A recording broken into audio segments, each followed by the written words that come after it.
presidentit 47 i Shtetet Bashkuara, dhe një nga dekretet e para që ai firmosi ishte pikërisht dekreti i luftës kundër karteleve të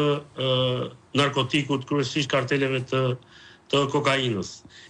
Shqiptarët kishin shkuar shumë larg, mbase kishin tejkaluar çdo parashikim, sepse mes sanksioneve që u vendosën ndaj karteleve të narkotikut me origjinë nga Amerika Latine, u vendos edhe ndaj një grupi të krimit organizuar, që u vlerësua si familja Hysa, pra një grup të paktën prej 27 antarësh të identifikuar nga Departamenti Thesarit i Shtetit Bashkuar. Kjo ishte shenja e parë që tregonte që shqiptarët kishin shkuar larg në këtë histori, kishin kaluar tashmë licencën e tyre të bërit trafik me kultivim kanabisit dhe furnizim të tregut evropian,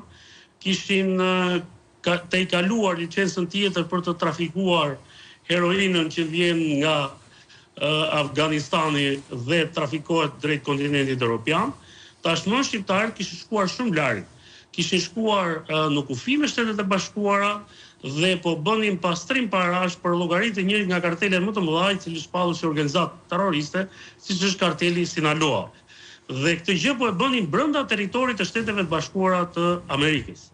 Ndërkohë, familja e sanksionuar nga Departamenti i Thesarit, ne e kishim parë në mediat shqiptare, në ekranet e televizionit shqiptare,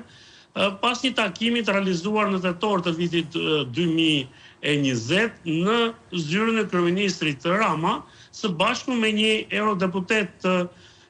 Partisë Gjermane CDU, me zotin Hapma, dhe po ashtu dhe një këshilltar i zotit Rama. Ky takim në fakt vetë kryeministri më vonë e pranoi dhe pohoi që e kishte bërë për shkak të kërkesës realizuar nga familja Hysa për të marrë një licencë kazinoje tashmë në territorin e Republikës Shqipërisë. Ndërkohë, Departamenti i Thesarit e ka sanksionuar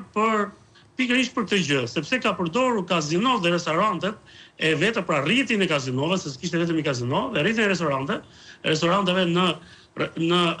shtetin e Meksikës për të pastruar pikërisht parat e fituara nga narkotrafiku për llogaritë të kartelit Sinaloa. Këto para ishin kontrabanduar brenda territorit të Shtetit Bashkuar të Amerikës dhe më pas ishin ricikluar si para të pastra për llogaritë të kësaj familje dhe për llogaritë të kartelit Sinaloa. Pra, ky ishte një nivel tjetër. Ne kishim dëgjuar shumë histori të tjera.